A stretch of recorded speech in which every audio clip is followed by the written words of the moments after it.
Então, iniciando aqui a gravação, sejam todos muito bem-vindos, como sempre. Queridos, nós hoje vamos seguir no estudo dos procedimentos, né? A gente segue hoje estudando os ritos processuais. Nós conversamos na aula passada sobre o procedimento ordinário, o procedimento do júri, vimos a estrutura do procedimento ordinário do júri, e na aula de hoje a gente vai conversar, na verdade, iniciar a conversa. A gente não vai concluir hoje, Fairuz, a gente vai ver hoje a primeira fase do procedimento do júri. Na próxima quinta-feira nós vamos conversar sobre a segunda fase. Então sejam todos muito bem-vindos, Darlene, bom lhe ver, Fairuz também. Então, o que a gente vai estudar hoje? Nós vamos estudar um rito, um procedimento gestado, pensado para o enfrentamento de processos que envolvam, como a gente vai ver daqui a pouquinho, crimes dolosos contra a vida. A gente vai trabalhar com crimes dolosos contra a vida. Mas eu queria começar por uma explicação simples, mas necessária para a gente entender a dinâmica das nossas aulas. Letícia, como é que você está? Está tudo tranquilo? Estou ótima, prof. Isso. Tá. Show de bola. Fico feliz que você esteja bem e aqui com a gente. O procedimento do júri, ele é um procedimento bifásico, ou seja, é o único procedimento criminal dividido em duas fases. Então, os dois procedimentos que nós estudamos na aula passada eram procedimentos em que a gente tinha a estrutura única. Então, tem uma denúncia, desenvolve o processo, julgo o processo. Aqui não. O procedimento de hoje, Fairuz, é um procedimento dividido em duas fases. Obviamente, são fases que se conectam, são fases que, unidas, geram um procedimento como um todo, mas tem lógicas diferentes. A primeira fase, que é o que nós vamos estudar hoje, é uma fase destinada à reunião de provas. Então, o foco da primeira fase é reunir provas. O foco da segunda fase, que é o que nós vamos conversar na próxima quinta-feira, aí já é preparar o julgamento e julgar efetivamente o réu. Ariadne, Leiciane, sejam bem-vindas. Então, a gente precisa entender que a compreensão do procedimento do júri virá com a união, Caio, da aula de hoje com a aula de quinta-feira. Então, hoje a gente vai entender como é que se estrutura a primeira fase, o que o juiz faz, Darlene, no final da primeira fase, e na quinta-feira a gente vai entender a segunda fase. Então, explicando isso de uma outra forma.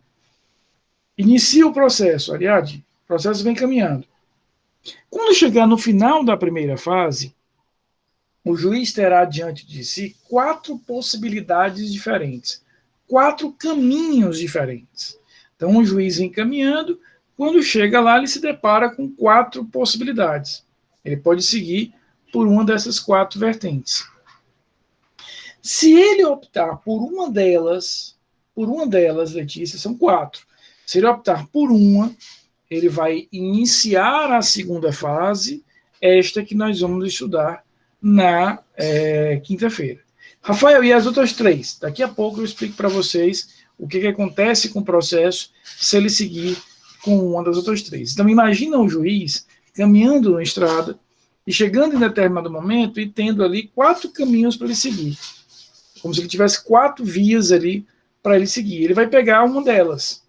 Como a gente vai ver, repito, no finalzinho da aula de hoje, na verdade, no finalzinho não, na segunda parte da aula de hoje, cada possibilidade dessa tem características específicas, consequências específicas, requisitos específicos. Tá? E aí, dependendo daquele PEG, a gente pode inaugurar a segunda fase do júri, e aí vamos estudar essa segunda fase na próxima quinta-feira. Então, o que eu estou querendo dizer para vocês? No final de semana, quando vocês forem estudar isso, eu sei que a Darlene, sábado à noite, dedica sempre ao estudo do processo penal, ela não tem mais nada para fazer no sábado à noite, então ela vai fazer o quê? Ela vai pegar a aula de hoje, vai pegar a aula de quinta-feira, vai unir as duas e vai ter o panorama geral efetivamente, do procedimento. Tá? Então, o procedimento do júri nos exige, Mônica, seja bem-vinda, nos exige efetivamente esse estudo dual, esse estudo em duas fases, exatamente porque ele vai permitir essa construção de dois momentos diferentes. O objetivo da primeira fase é o objetivo da segunda fase. Tá? Uma outra explicação preliminar para que a gente possa começar a entender o que é o júri. Nós estamos acostumados, eu tenho certeza absoluta, que na hora que eu falo aqui para vocês júri, procedimento do júri, tribunal do júri, automaticamente, e isso é bastante natural, vem à cabeça de vocês aquela imagem dos jurados, dos 7 jurados ali julgando, debates orais, a acusação fala, a defesa fala, aquela coisa toda. E é isso mesmo, o júri é isso. Né? O júri é um processo em que quem decide, Fairuze, é o jurado que vai ter a capacidade de condenar ou absolver o réu. Mas o que eu quero hoje de vocês? Eu quero que a gente entenda, Caio, que esse momento é o último momento de todo esse rito.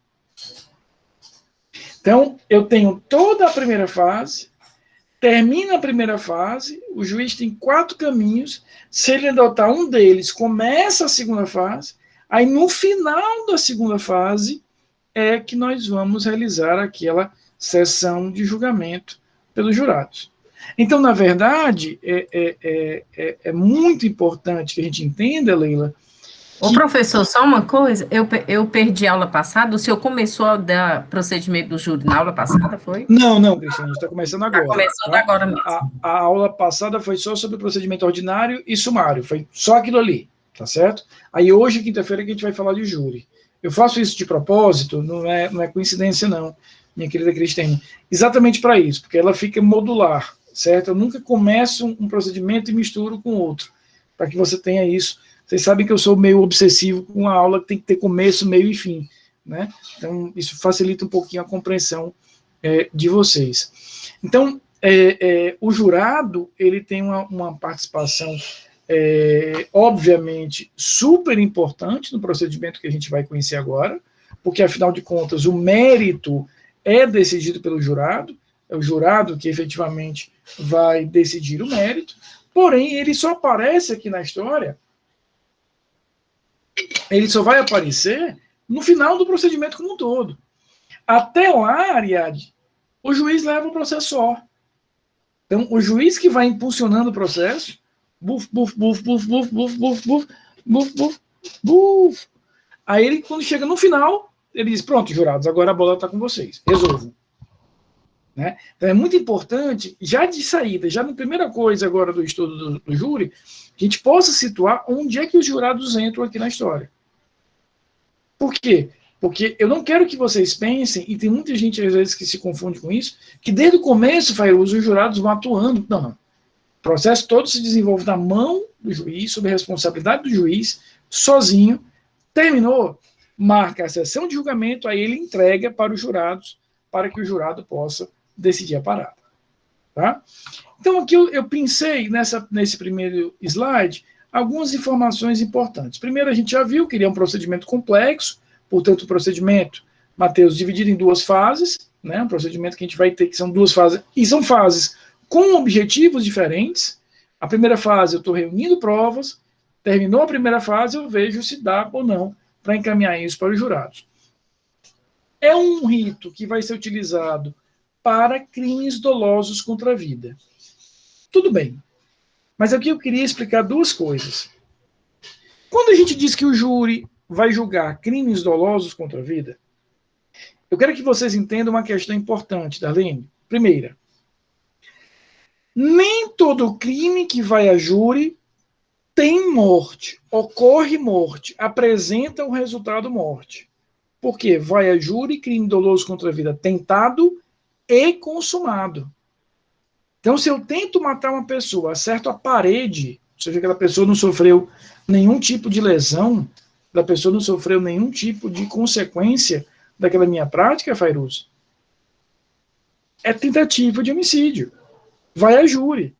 E o cara não teve um arranhão. Então, veja, o que importa para que eu possa configurar essa competência do júri, Cristine, é a intenção, o dolo, o ânimos, aquele que vocês aprenderam lá em penal 1, desculpa, em penal 2, chamado animus necandi, a intenção de eliminação da vida. Então, vai a júri, crime doloso contra a vida tentado e consumado. Mas há um outro lado da moeda que a gente precisa lembrar aqui. Nem todo crime que tem morte, Letícia, vai a júri. Eu tenho, Josi, crimes que não apresentam a intenção de matar, mas matam. Reformulando minha afirmação, há crimes onde a principal intenção não é a morte, mas eu acabo gerando o efeito morte. Esses não vão para o júri. Eu estou falando de lesão corporal seguida de morte. Roubo qualificado pelo resultado de morte, que a gente costuma chamar de latrocínio. Estupro seguido de morte. Tortura seguida de morte. Homicídio culposo.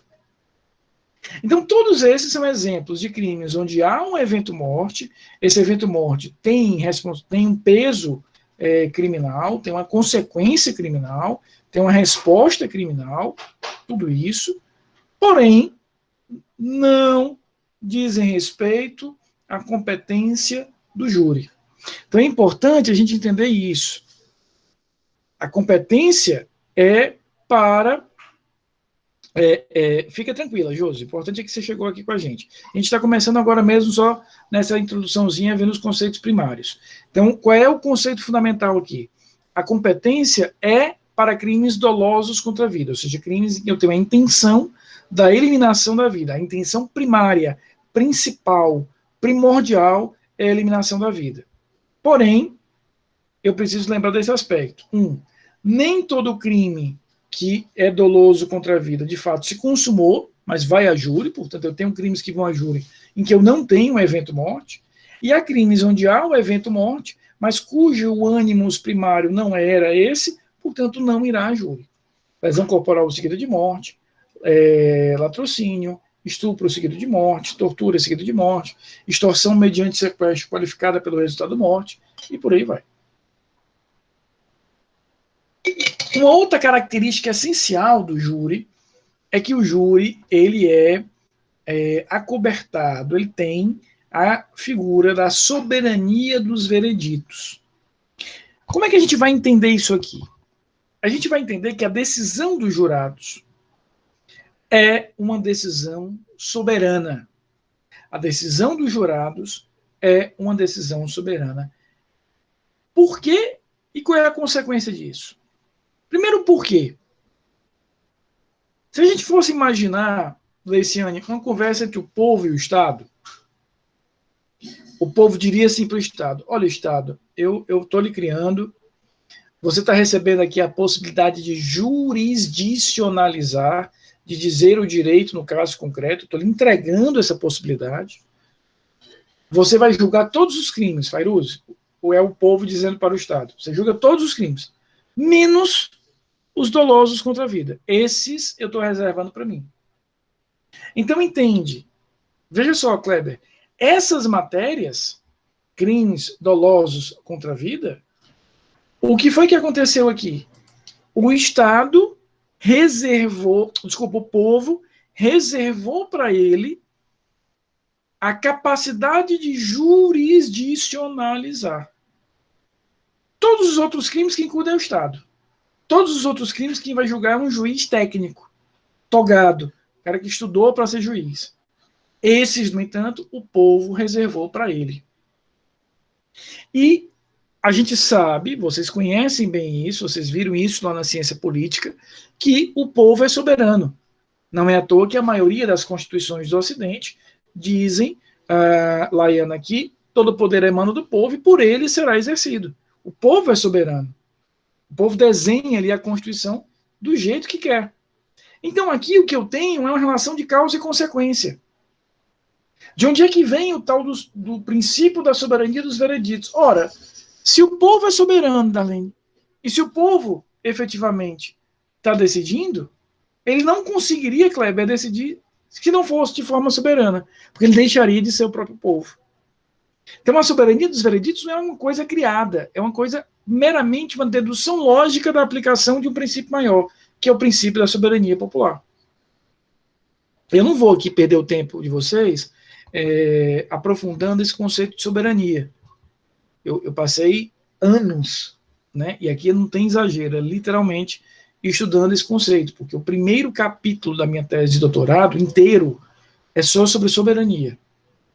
Então, inclusive, eu passei um tempo, Matheus, abusado do tema, né? Já nem estudava mais essa história. Mas a soberania, você pode trabalhar com a soberania do Estado, que foi a que eu estudei, ou seja, a capacidade do Estado ser Estado, dentro de uma fronteira, exercendo ali um poder de mando para um determinado povo, e a soberania popular, né? Daí a gente vai derivar a questão do sufrágio universal, né? Sobretudo em modelos democráticos, em regimes democráticos, etc. Então, é essa soberania que interessa para a gente. Então, o povo reservou para ele a capacidade de jurisdicionalizar, direito de jurisdicionalizar, dizer, por isso, essa decisão é soberana. O que significa dizer? Significa dizer que essa decisão do jurado não precisa passar pelo direito. Porque ele é soberano. Essa decisão não precisará passar pelo direito. Essa decisão, ela é uma decisão soberana. Ela não passa efetivamente pelo direito. Tanto é que vocês aprenderam em semestre anterior, no semestre passado, que o jurado decide com base num princípio chamado íntima convicção. Ele vai decidir, condenando ou absolvendo, com base, né, Fairouz, a gente viu isso junto no semestre passado, no sentimento íntimo de justiça. Ele vai olhar aquele caso, olha a prova, a argumentação da acusação, a argumentação da defesa, mas ele vai decidir com base no sentimento íntimo. E eu nunca vou saber, Kleber, como é que aquele jurado decidiu. Até porque um dos princípios constitucionais é exatamente o princípio do sigilo das votações. Um dos princípios constitucionais do júri é o sigilo das votações. A gente vai estudar isso na quinta-feira. Quinta-feira eu vou mostrar para vocês essa dinâmica de votação. Mas, basicamente, quando terminar tudo, o juiz pergunta ao jurado, o jurado vai ter uma cédula e vai depositar numa urna lá, sim ou não. E pronto. E acabou. Então, veja, o jurado, ele tem um poder muito grande, porque além dele decidir a parada toda, ele o faz de forma soberana.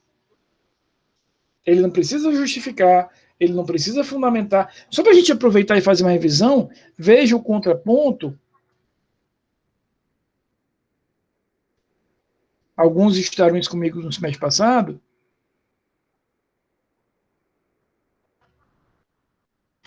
Do princípio aplicável ao juiz técnico. O juiz técnico, Ariadne, vai ter que decidir com base no princípio do livre convencimento motivado, ou da persuasão racional da prova.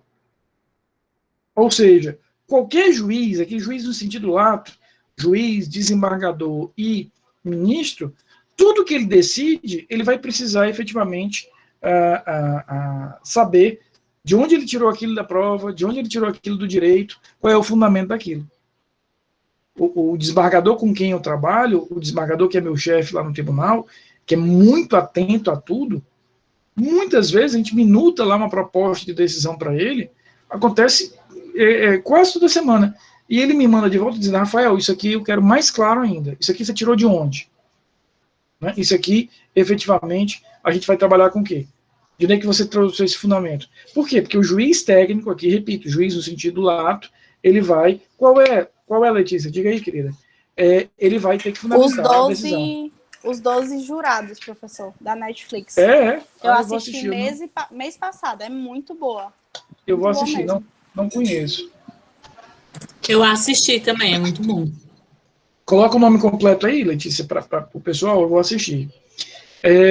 Então, o que a gente tem aí? a ideia de que o jurado decide conforme a sua convicção processual, conforme a sua análise pessoal. Claro que a gente vai ver no futuro, Laiana, não é a preocupação de hoje, que existem recursos contra a decisão do jurado. Só que a gente vai ver, eu vou dedicar uma aula com vocês com isso, só para a gente entender, Darlene, o alcance que um recurso desse pode ter. Quando eu for estudar o recurso de apelação, Kleber, a gente vai dividir o recurso de apelação em duas aulas. Uma vai envolver toda apelação que não envolve júri, e outra vai envolver só a apelação no júri, porque ela é toda diferente.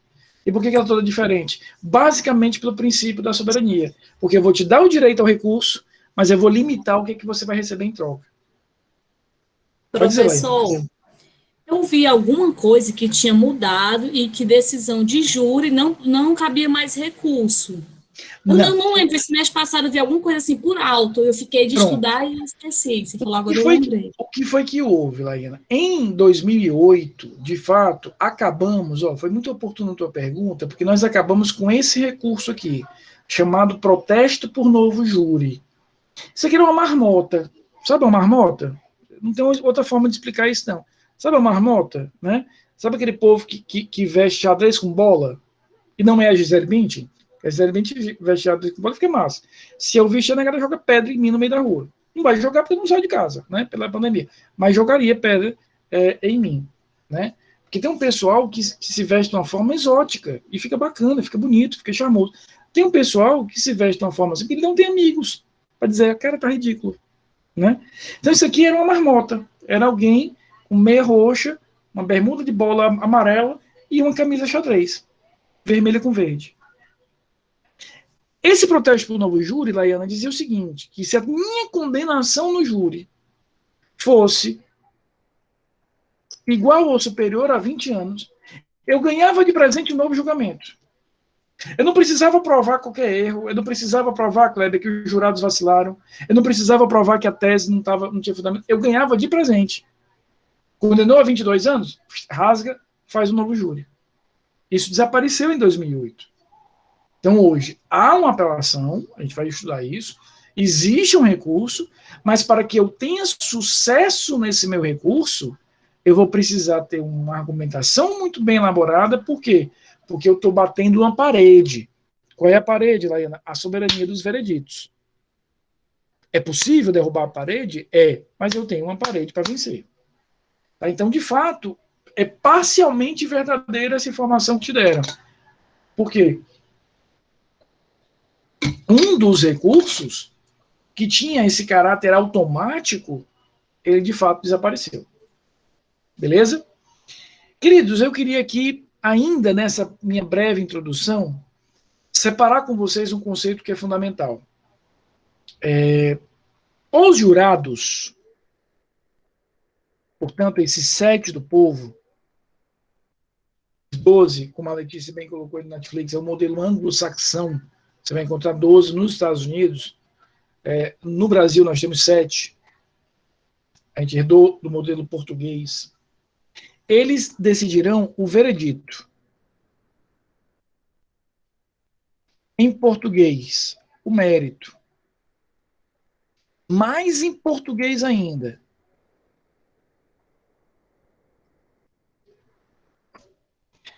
se condena ou se absolve o réu. Então, a função do jurado, naquele momento ali que ele é convocado, é condenar ou absolver. Depois que ele decide, aí entra em jogo o juiz. Ele vai fazer a sentença. E no caso de condenação, importará fazer a pena. Então, veja, quem condena ou absolve é o jurado. Se o jurado absolveu o réu, o juiz simplesmente, Ariadne, faz ali uma sentença de 2 parágrafos. Os jurados absolveram o réu. Publique-se. Encerrou o trabalho do juiz. Agora, se os jurados condenaram, aí o juiz tem um trabalhinho a mais. Porque cabe ao juiz calcular a pena, fazer a dosimetria da pena, fazer a individualização da pena. Então, os jurados entregam, a gente vai falar muito disso na próxima aula, os jurados entregam ali, Kleber, que eu costumo falar de pacote fechado. Eles dizem, olha, juiz, nós condenamos e nós reconhecemos a qualificadora A e a qualificadora B. Aí o juiz pega isso e vai quantificar a pena. É por isso que a decisão do júri, a gente vai classificar de uma decisão heterogênea ou composta heterogênea.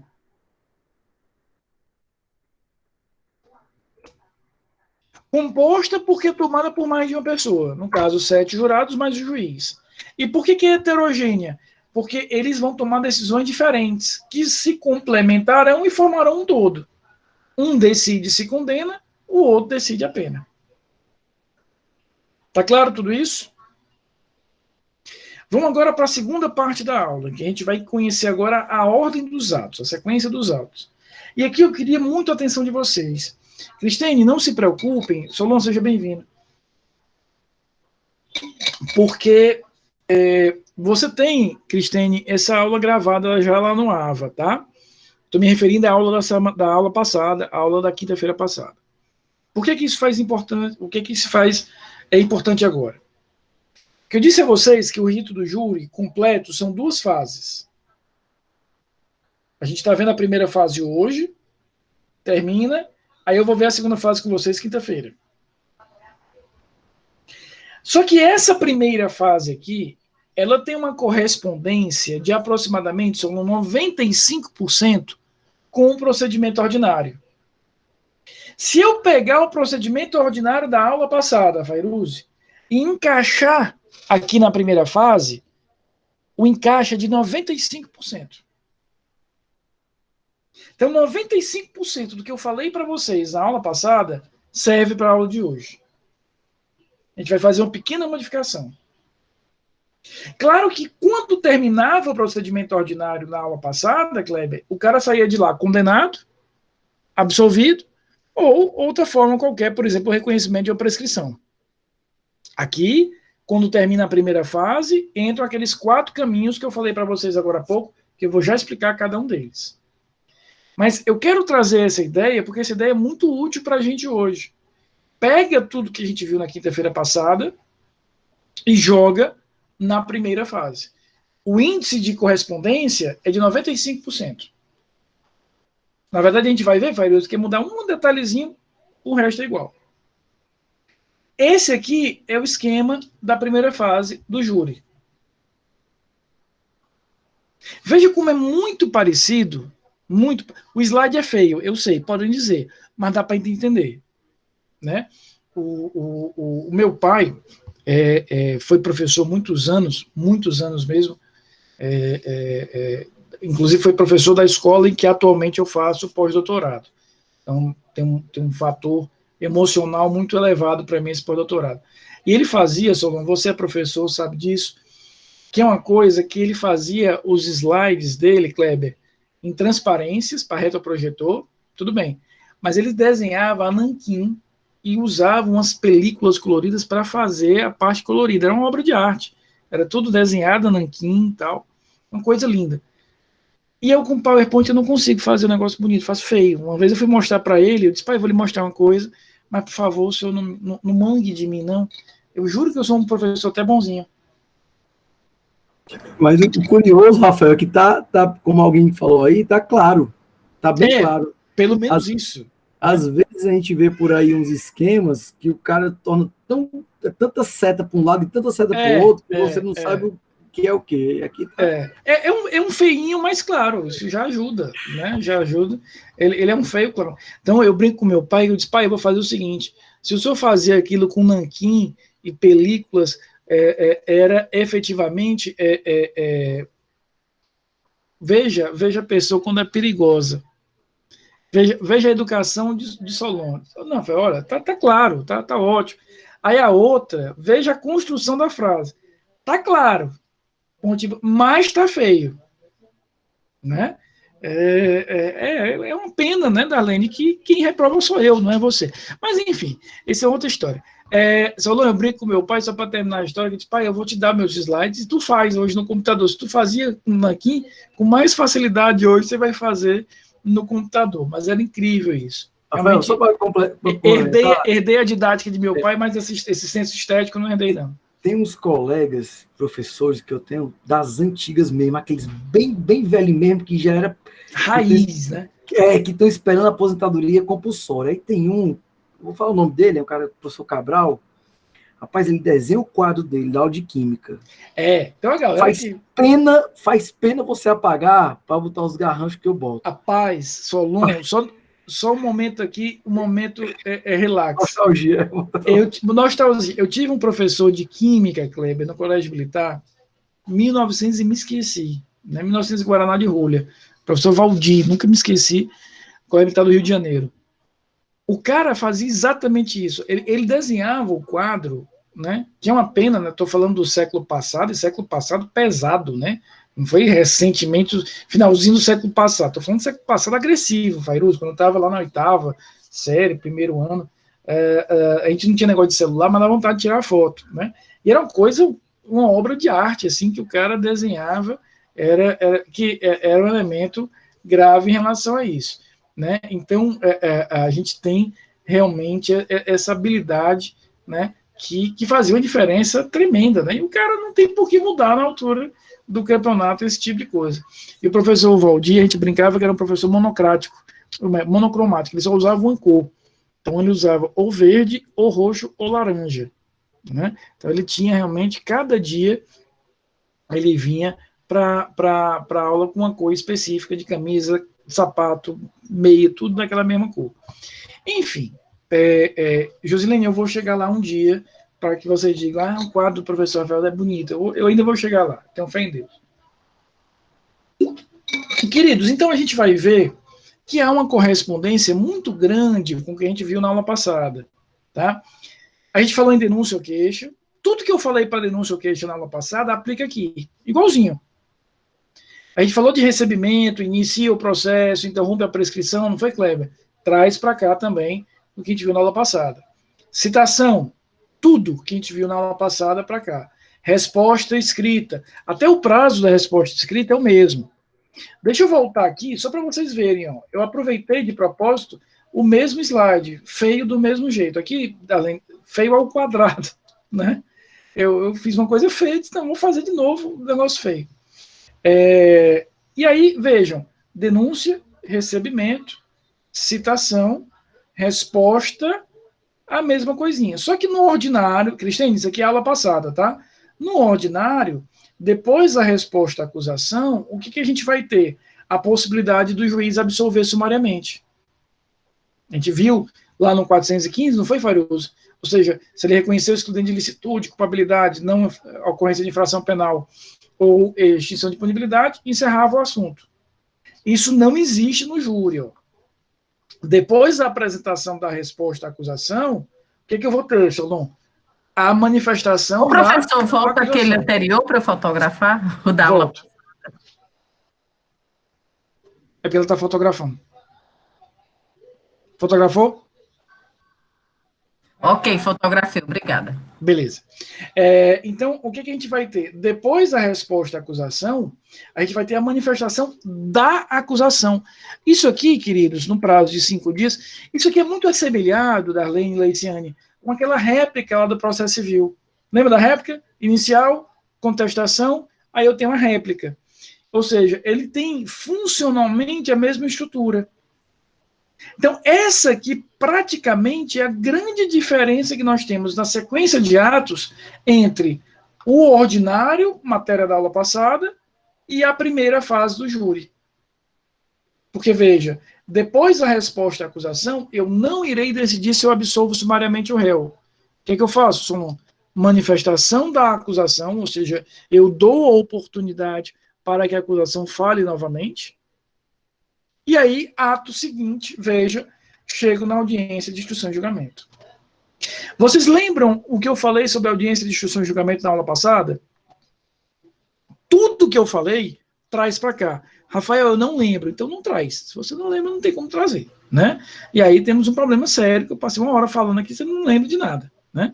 Mas se você lembra, né, traz para cá. Ou seja, ouço testemunhas, Ariadne, faço a auditiva da perícia, faço o interrogatório. Aí lembra que a regra é a alegação final oral, 20 minutos mais 10, só para a acusação, 20 minutos mais 10 para a defesa, e depois chega aí a sentença, tudo na audiência. Ou seja, a ideia é que essa audiência una, inclua tudo. É igualzinho aqui, traz tudo para cá. Ou seja, essa audiência de instrução, Matheus, vai servir para produzir a prova oral, ou seja, ouvir testemunha, ouvir perito, se for o caso, ouvir a vítima, Kleber, se for o caso, claro, no caso óbvio de tentativa, né? Faço alegações finais orais no mesmo prazo, 20 minutos mais 10, e o juiz sentencia na audiência. Também expliquei para vocês no finalzinho da aula passada que por 3 motivos o juiz pode converter as alegações finais orais em memoriais escritos. Quem que se atreve a me lembrar quais são esses 3 motivos? Ou seja, 3 motivos que o juiz encerra a audiência logo depois da prova e substitui aquilo que era uma alegação final oral em memorial escrito. Quais seriam? Valendo!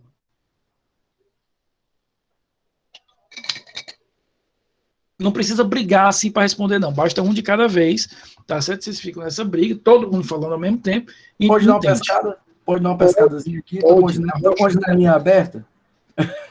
A rocha é melhor uma resposta pescada do que nenhuma, né? E esse silêncio sepulcral. Então, eu dizia que por 3 motivos o juiz substitui as alegações finais orais e memoriais escritos. Quais são? Exatamente. O primeiro dele.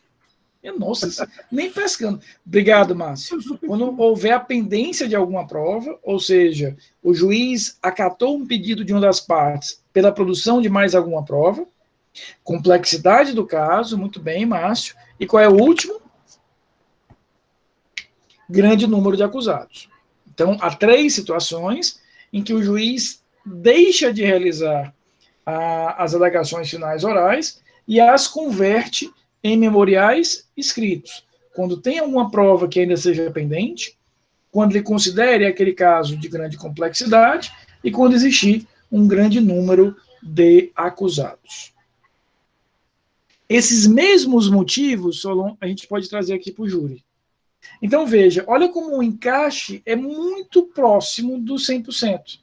Porque, na verdade, o que vai mudar aqui é esse momento aqui, ó, em que lá no júri, aqui no júri eu tenho a manifestação da acusação e lá no ordinário eu teria a possibilidade da absolvição sumária, e principalmente, é que eu queria a máxima atenção de vocês. A gente chegou aqui na parte mais importante da aula de hoje. O que é que o juiz pode fazer ao finalizar esse julgamento, essa instrução? Lá no ordinário, aqui, ó, o juiz que tem competência full, total, o que é que o juiz fazia aqui? Condenava, absolvia ou resolvia, por exemplo, a prescrição. Aqui, quando o juiz vai julgar, é que ele vai ter que tomar um daqueles 4 caminhos que eu vou explicar para vocês agora. Mas eu só quero avançar tendo a certeza absoluta que todos vocês, 38, estão comigo. Ou seja, primeira fase do júri é denúncia, recebi, citei o réu apresentou a defesa. A defesa, Ariadne, é igualzinha da semana passada. Tá? É o momento de apresentação de testemunhas, posso apresentar exceções, prazo de 10 dias, ouço a acusação em 5 dias e faço a tal da audiência de instrução e julgamento. Qual é a grande diferença, Solon? Que o final dessa audiência, ou seja, o que eu espero do juiz, é diferente do que eu espero semana passada. Lá, o juiz decidiria, condeno ou absolvo. Aqui, a decisão que o juiz toma é uma dessas 4 possibilidades. Pronúncia, impronúncia, absolvição sumária. Olha, a absolvição sumária ela existe no júri, ela só é depois da instrução. E a desclassificação. Mas, Para que eu possa explicar que esse é o ponto mais importante da aula, o que significa cada uma dessas decisões, me digam se vocês todos estão comigo. Sim. Beleza. Sim, professor. Vamos, então, entender... Aqui eu. Entender cada uma dessas decisões. Então, quando terminar a primeira fase, o juiz tem diante dele o quê? Toda a prova, Matheus, as argumentações finais da acusação, nas alegações finais, as alegações finais da defesa, e agora ele tem 4 caminhos aí que ele vai ter que seguir. Mas eu tirei realmente a apresentação, porque eu vou agora transcrever aqui o artigo, né? Diga, Solon. Professor, tudo isso aí acontece antes do embate das teses, né? Antes do próprio tribunal do júri, né? Antes do tribunal do júri. Pergunta do Solon é fundamental. Onde é que nós estamos no roteiro geral? Né? O roteiro geral é composto por 2 fases. O marco 0 é o oferecimento da denúncia. E a última coisa que eu tenho lá no finalzinho é a sessão de julgamento, aquela que a gente assiste lá no fórum, que a gente faz de forma simulada. Esses são os 2 balizadores, início e fim. O momento que nós estamos agora, Kleber, é exatamente o meio do caminho. O juiz terminou a primeira fase e ele agora vai decidir, Solon, o que é que ele faz com esse processo. Um dos caminhos vai iniciar a segunda fase. Então, desses 4 caminhos, só um vai gerar o início da segunda fase, que vai redundar, vai terminar lá na sessão de julgamento, que a gente vai conhecer, repito, na próxima aula. Tá tranquilo? Tá beleza? Ou seja, em que momento nós estamos aqui? Por isso que a tua pergunta foi tão feliz e tão útil. Desse processo todo, desse processo inteiro, a gente vai estar exatamente no meio do caminho, onde o juiz dá uma parada, aqui é como se fosse um freio de arrumação, ele dá uma parada, vê onde é que ele está e vai efetivamente seguir aí por um desses 3 caminhos. Professor, essa é quase uma fase cognoscível, se a gente for pegar o... ele está encerrando essa fase cognoscível para saber se ainda justifica mandar para os jurados ou não. A grande questão aqui é que ele vai analisar efetivamente esse momento para dizer assim, cara, vale a pena incomodar os jurados ou não? Vale a pena mandar esse troço para os jurados ou não? Né? É isso efetivamente que ele vai ter dentro desse momento. Então, ele vai olhar toda a prova, toda essa prova que foi produzida na primeira fase, e vai ver qual é o caminho que ele vai ter que seguir. Por quê? Porque cada uma dessas decisões tem características específicas, exige requisitos específicos e produzirá consequências específicas. Então, o que ele faz agora? Ele vai parar e ver, cara, para onde é que eu vou? O que é que eu faço com isso? Tá? A primeira das decisões é a decisão de pronúncia. Essa decisão ela é importantíssima. Por quê? Primeiro, é a única que gera a segunda fase do júri. Então, voltando à pergunta do Solon, para que eu continue no procedimento do júri e saiba, Solon, que vou me encontrar com jurados, o caminho é só a pronúncia, não tem outro. Então, quando o juiz pronuncia, Kleber, o réu, o que ele está dizendo? Olha, réu, o seu encontro com os jurados está definido. Quem vai resolver sua vida agora são os 7 jurados. A casa caiu. Hands down. Se entende com os caras agora. Essa decisão, ela tem uma característica muito interessante. Ela Andiara, uma decisão interlocutória, para começo de história.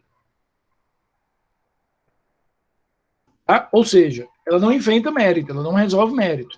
Aqui, o juiz não está, Romulo, nem condenando, nem absolvendo. É uma mera decisão interlocutória, que pode ser vista por nós como um mero juízo de admissibilidade. Em que termos? Vale a pena levar esse réu para os jurados? Vale a pena levar esse réu para ser julgado pelos jurados? Então, a admissibilidade aqui, Rômulo, é clara nesse sentido. A Constituição definiu, cabe aos jurados, efetivamente, cuidar do julgamento de crimes dolosos contra a vida. É nesse momento que o juiz para e vê, cara, eu vou levar ou não vou levar para o júri? No direito norte-americano, a gente até pode um dia pensar em fazer uma aula só para fazer essa comparação, é porque eu quero realmente avançar com o nosso conteúdo, para garantir que ele está bem visto, mas se sobrar um tempinho no final, a gente faz uma aula premium disso. No direito norte-americano, eles chamam de pequeno júri e grande júri. Vocês já devem ter visto em filme americano, em seriado, que ele vai para uma audiência que é só ele, as partes e o juiz, aí o juiz bate o martelo e diz, vamos para o grande júri. Aí sim, ele vai convocar os 12 jurados. Então, essa decisão aqui do juiz de admissibilidade é eu sair do pequeno júri para o grande júri. Aqui o juiz está dizendo, olha, eu estou seguindo aqui no rito do júri e eu tenho elementos para continuar no rito do júri, aí sim, Solon, terminar lá na sessão de julgamento. Então, a pronúncia é muito importante, porque a pronúncia faz com que eu saiba que o réu será julgado pelos jurados. Tanto assim é que a aula de depois de amanhã, onde nós vamos estudar a segunda fase, para ter o encaixe das duas, começará exatamente aonde? Qual é o primeiro ato? A pronúncia. A pronúncia marca o final da primeira e o início da segunda. Até peço desculpa, assim, a minha tanta interrupção e aos colegas, né? É porque eu passei 2 anos. Não peça não. Não peça não, que eu sei da sua experiência lá e eu preciso dela aqui para ajudar. Assim, eu digo assim, eu fico impressionado, porque a gente só pega a ponta e não sabe dos bastidores, né? Obviamente que, assim, nós do direito, muitas vezes, a gente até evitava dizer que era do direito, né? Porque, assim, a maioria esmagadora das pessoas que hoje compõem o tribunal do júri, aqui no Fórum Cláudio Bevilacqua, é servidor público e a grande maioria é professor, né? Porque não é malandragem, alguns julgam com malandragem, porque a gente fica, por exemplo, eu tenho 40 horas no meu concurso, eu fico 20 horas cedido para o fórum, né? E no meu caso, conta ponto e é uma experiência maravilhosa. Assim, aí a gente evita dizer que é estudante de direito, né?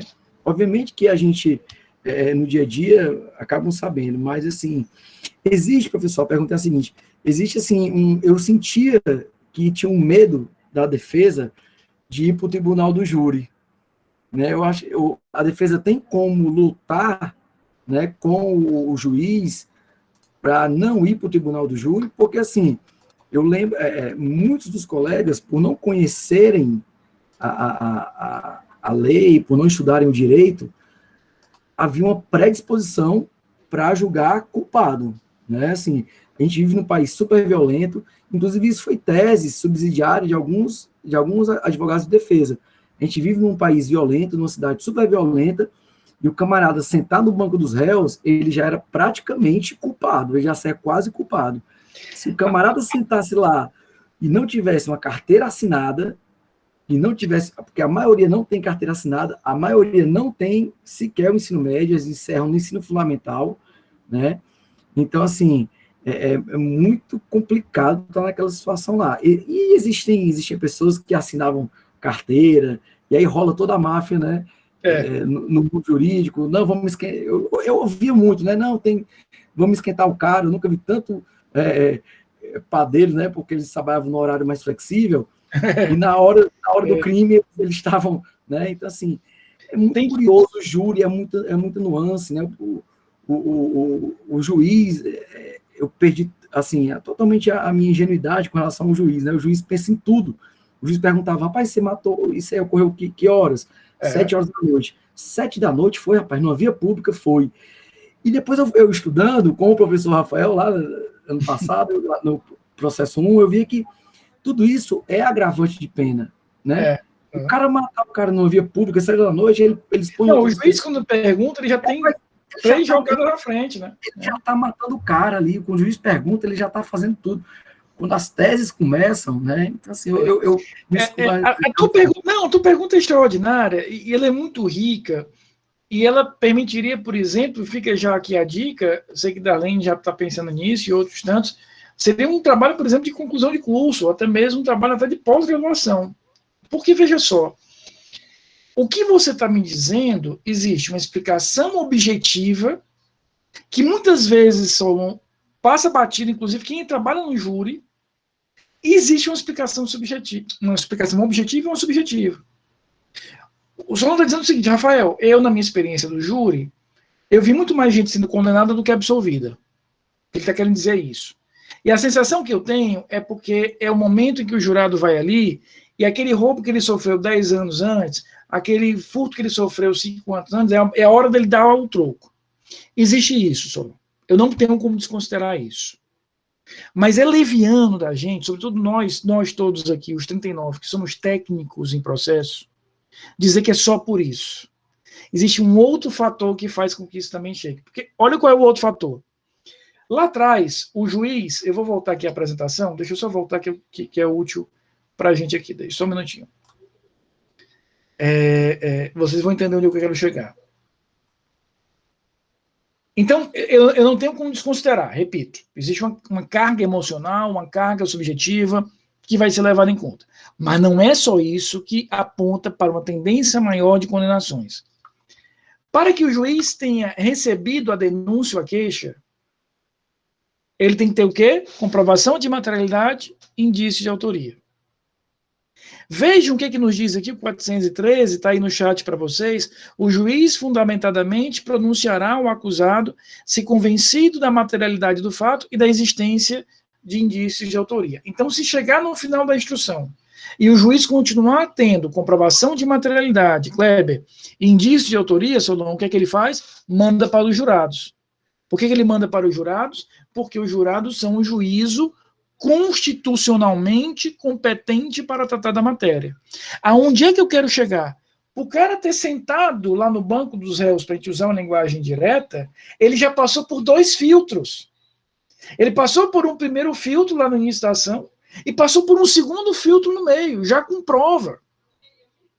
É por isso que há, sim, uma tendência maior para a condenação, porque o cara não cai de paraquedas lá, ele já passou por alguns filtros. E, às vezes, nós vamos estudar isso um pouco mais à frente no semestre, essa decisão de pronúncia é levada para o Tribunal de Justiça, que a ratifica. Então, a gente, é como se a gente tivesse, imagina que você tem aqueles sistemas de decantação, de filtragem, que começa com uma pedra maior e vai diminuindo o tamanho da pedra e chega num pedregulho bem pequenininho e ainda coloca lá um pano no final. Estão visualizando isso na cabeça? É mais ou menos isso que está acontecendo.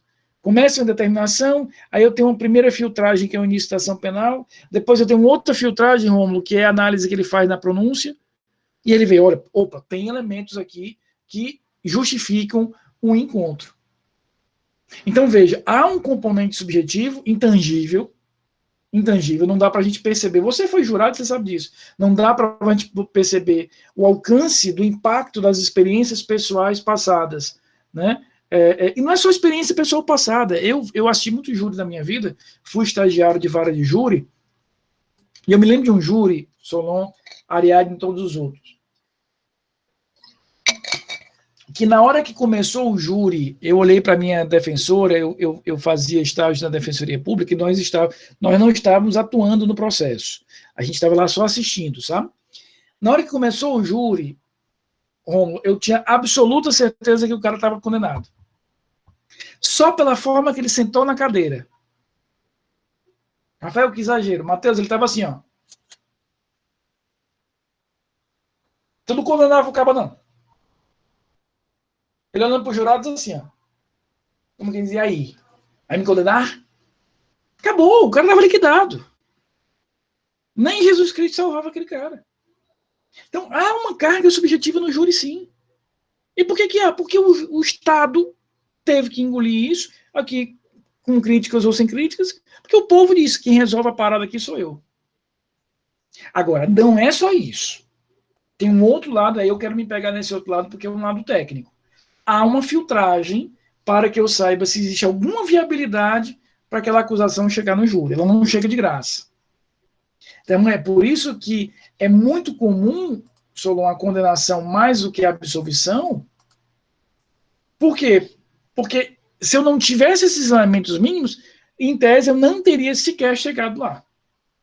Porque veja, por exemplo, o que nos diz a impronúncia.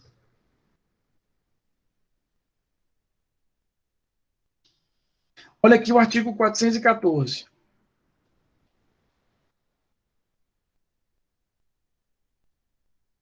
Não se convencendo da materialidade do fato ou da existência de indícios suficientes da autoria de participação, o juiz fundamentadamente impronunciará o réu.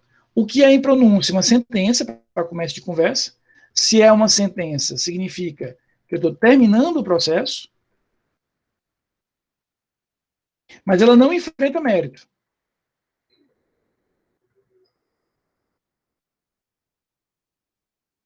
E ela faz coisa julgada só formal. Olha o que nos diz aqui o parágrafo único.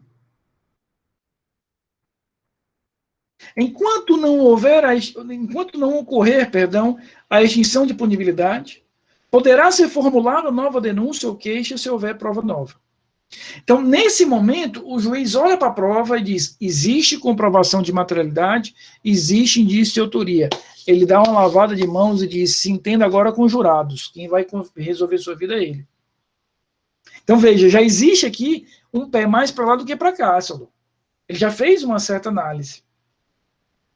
Agora, se o juiz olha para a prova e diz: não existe comprovação de materialidade ou indício de autoria, que até existia no início da ação quando ele recebeu, foi embora, imagina, por exemplo, que as testemunhas que foram ouvidas durante a ação penal dizem: não, eu não posso afirmar, eu não estava lá, eu não me lembro, estava escuro, me coagiram, ou seja, aqueles indícios que eu até tinha para receber a denúncia se esvaíram durante o processo. O que o juiz faz aqui? Ele vai fazer o seguinte, Josi, ele vai encerrar o processo acabou, não tem mais processo, eu não sou mais réu. Só que essa impronúncia vai te jogar num limbo. Em que sentido? Não é uma condenação, mas também não é uma absolvição, porque ela faz coisa julgada só formal. Ou seja, enquanto não prescrever o crime, eu posso ter, se surgirem novas provas, um novo processo. Então aqui, Kleber, é como se o juiz dissesse: cara, eu não tenho o mínimo para mandar para os jurados, mas eu também não tenho o que eu precisaria para absolver o réu. Porque para absolver o réu, eu já vou ouvir as dúvidas de vocês, olha o que o código exige. Porque existe a figura da absolvição sumária. Mas olha aqui o grau de certeza que o código exige. Ele diz aí no 415, o juiz fundamentadamente absolverá desde logo o réu, ou seja, ele está aqui dizendo: eu não vou mandar esse cara para os jurados. A decisão de absolvição sumária, ela funciona, Cristine, como uma usurpação, aspas, da competência do júri. É como se o juiz dissesse: para que eu vou mandar esse cara para o jurado se eu já estou convicto de um desses elementos? Quais são? Provada a inexistência do fato. Não é que não está provada a existência, está provado que o fato não existiu, certeza. 2, provado não ser ele o autor ou partícipe. Provado, veja, juízo de certeza. 3, o fato não constitui infração penal. Certeza, não constitui infração penal. E o quarto, que contém 2 elementos, demonstrado, olha aqui, Romulo, demonstrado, não é que talvez exista, não, está demonstrado causa de isenção de pena, excludente de culpabilidade, e causa de exclusão de crime, excludente de ilicitude. Então, olha o sistema, como o sistema é bem redondinho, queridos. Ele diz o seguinte: juiz, terminou a primeira fase? Terminou. Tu tá com a prova todinha, camarada? Pois agora decide a tua vida aí, a vida do processo. Se você tiver comprovação de materialidade e indício de autoria, manda para os jurados e aí a parada está com eles. Se você não tiver comprovação de materialidade, ou você não tiver indício de autoria, ou nenhum dos dois, encerra o processo, não dá para mandar para os jurados, seria injusto com o réu, mas também não dá para esticar a corda e absolver. Porque aqui a gente está lidando com um tipo de crime que, a princípio, quem resolve a parada é o jurado.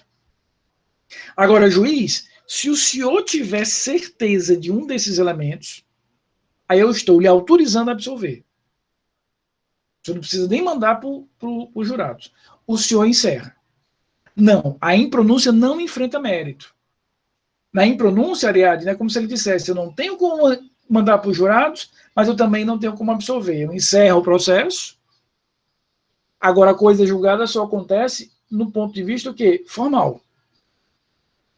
Se amanhã surgirem, Ariadna, novas provas, aí eu posso ter um novo processo. É novo processo, veja só. Nova denúncia, novo recebimento. Eu não vou requentar o anterior, não.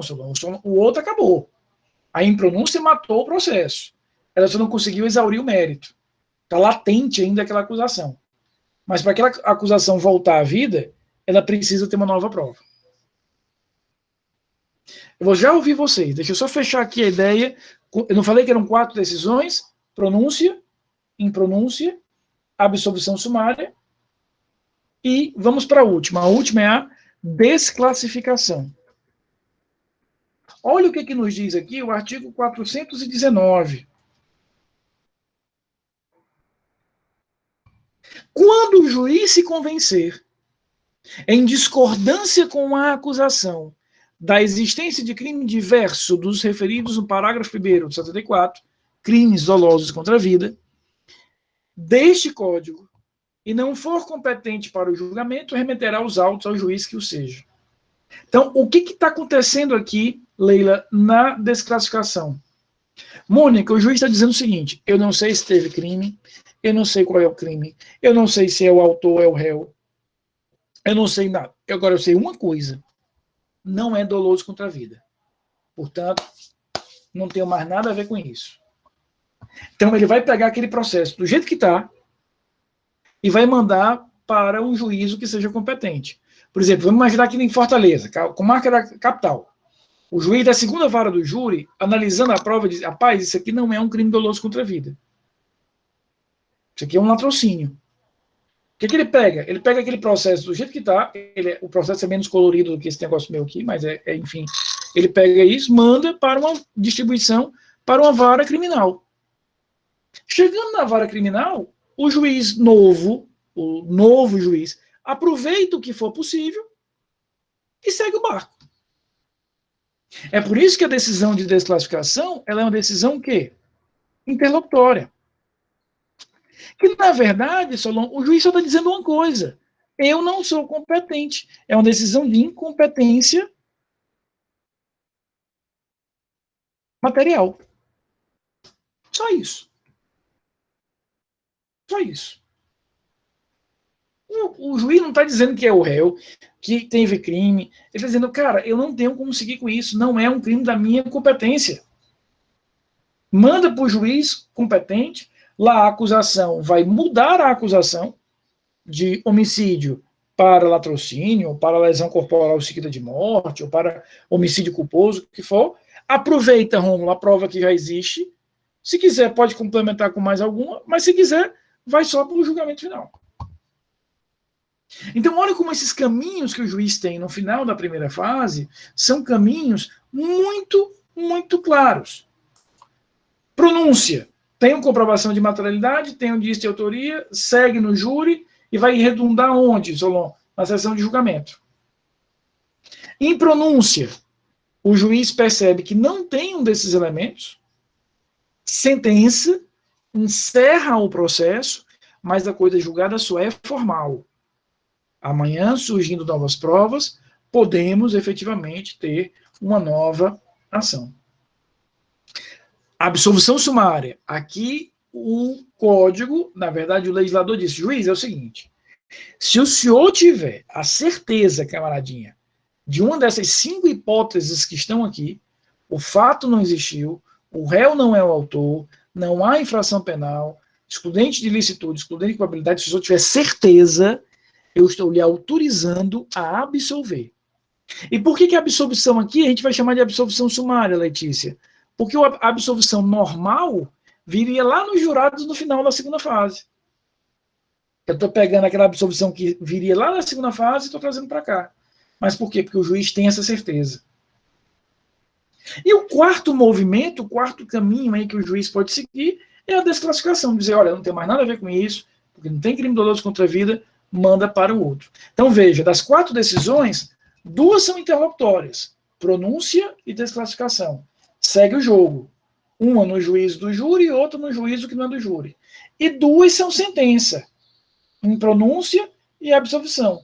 Mas qual é a diferença? A impronúncia não faz coisa julgada material, enquanto que a absolvição, essa é sentença, com coisa julgada material e formal. Todas essas 4 decisões são recorríveis. A gente vai ter a oportunidade de estudar esses recursos mais na frente. Mas todas 4 são recorríveis. Mas veja que elas têm caminhos, desdobramentos, rumos diferentes em relação a isso. Uma continua no próprio júri, outra encerra, mas permitindo uma nova ação, aliás, no futuro, se existir nova prova. A outra encerra a absolvição sumária e não permite mais nada, que acabou. Coisa julgada material e formal. Claro, estou falando aqui quando houver o trânsito de julgado, né? E a última, desclassificação, que é só mandar para o juízo correto. É por isso que eu falava a vocês que das 4, na próxima aula, que é a segunda fase do júri, a única que nos interessa é a pronúncia. As outras não me interessam mais. Porque o que é que eu quero ver com vocês? Lembra daquela pergunta do Solon, que eu desenhei aqui o roteiro, que a gente começa na denúncia e termina na sessão de julgamento? A pronúncia é o meio do caminho. A pronúncia encerra a primeira e começa a segunda fase. Dúvidas? Professor, a decisão interlocutória, a desclassificação do artigo 419 e a impronúncia, né? Pronúncia. A pronúncia e a desclassificação. A impronúncia e a absolvição sumária são sentenças. A impronúncia e a absolvição sumária encerram um processo, acabam um processo. A diferença é que na impronúncia eu acabo o processo, mas eu não resolvi o mérito, eu só não tive como seguir com ele, enquanto que na absolvição sumária é uma sentença, acaba o processo e eu estou enfrentando o mérito. O que mais de dúvidas? Na quinta-feira, a gente vai estudar a segunda fase do júri, que, repito, começa na pronúncia. E eu vou começar a aula de quinta-feira relembrando esses 4 conceitos. Eu sei que não dá tempo de estudar todo o conteúdo daqui para quinta-feira de procedimento do júri. Obviamente eu sei disso. Vocês têm outras coisas para fazer. E a maioria delas melhor do que estudar processo penal. Mas eu peço a vocês o seguinte, pelo menos esses 4 conceitos, estudem para que a gente possa fazer uma breve revisão na próxima aula e eu ter a certeza de que vocês realmente compreenderam, porque isso é muito importante. Tem uma série de desdobramentos. Desdobramento de saber como é que a gente vai continuar no júri, uma série de desdobramentos de recursos que a gente vai ver no futuro. Então, pelo menos esses 4 conceitos, dá uma lida nisso para a gente poder avançar na quinta-feira. Diga, Fairoso. Professor, o que pode ocorrer para que aconteça a desclassificação? Tentei olhar aqui alguma coisa, mas eu não ficou muito claro também, não. Análise de prova. Vamos imaginar o seguinte, quando as testemunhas foram ouvidas, elas disseram que, na verdade, ficou muito claro pela ação dos 2 caras que estão sendo réus, que eles queriam um carro. Eles disseram para o cara, olha, desce do carro, eu vou levar seu carro. Na hora, o cara ofereceu resistência e o cara atirou neles e matou. Então, aquilo que começou como homicídio, depois que eu fui ouvindo as testemunhas, vendo o vídeo durante a instrução, eu consigo perceber que o ânimos era o carro.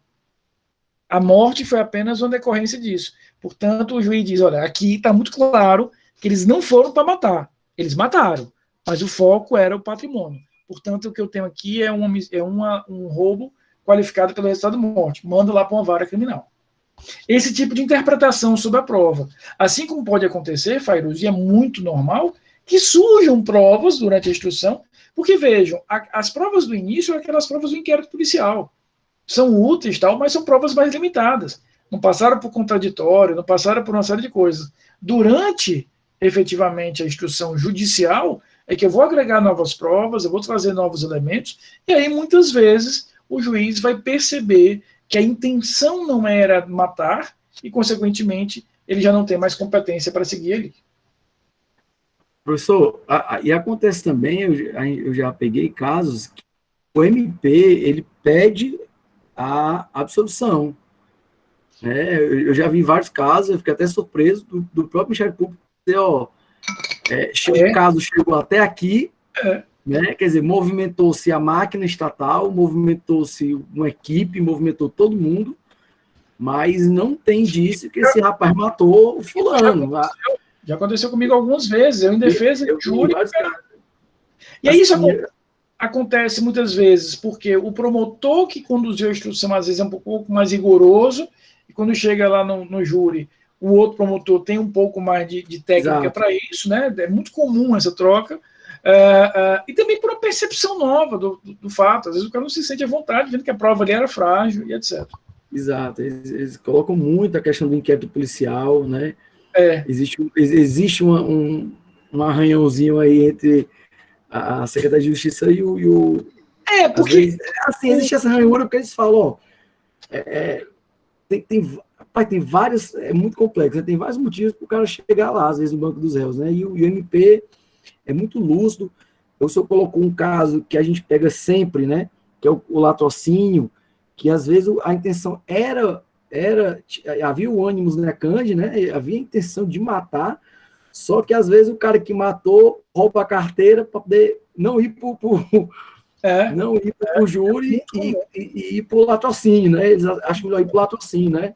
E são orientados, mata e leva o relógio, leva a carteira. Foi tudo no âmbito de organizações criminosas, isso é muito comum. É muito complicado ter essa lucidez aí para dizer, não, você quis matar. E essa prova do inquérito, essa questão de que a prova do inquérito é uma prova um pouco mais frágil, ela tem um componente estrutural, às vezes a própria deficiência da formação da polícia, e tem um componente principiológico, porque lá não tem contraditório, não tem ampla defesa. Inclusive, tem muita gente que discute, em nível de pós-graduação, uma forma de organizar melhor isso, de disciplinar melhor esse tipo de coisa, ou seja, dar um pouco mais de validade a essa prova. Diga, Diária, você queria falar também. Diária? Aro? Queridos, então, alguém mais quer perguntar? Porque a Diária, acho que deve ter dado uma saidinha. Desculpa, professor, que a minha filha falou aqui na hora. Não tem problema não, querida. Diga lá. Então, o que eu quero que vocês entendam? Tudo isso que a gente viu hoje é a primeira fase. Terminou a primeira fase, um desses 4 caminhos. Se ele optar pela pronúncia, aí é a aula de quinta-feira, onde a gente vai ver a segunda fase. Então, estudem pelo menos os conceitos básicos desses 4 caminhos, dessas 4 decisões, para me trazerem as dúvidas. Tá bom? Não vou fazer chamada hoje não, estou com preguiça, né? Mas eu acho que a aula vale mais do que a chamada. Gostaram da aula? Foi tranquilo? Beleza? Gostei muito, professor. Inclusive, eu cheguei atrasado, mas deu para entender bem direitinho. Show. Bem tranquilo. Beijo grande a vocês. Até quinta-feira. E quinta-feira a gente vai para a segunda fase do júri. Tá bom? Um beijão. Fiquem bem. Boa noite, professor. Se cuidem.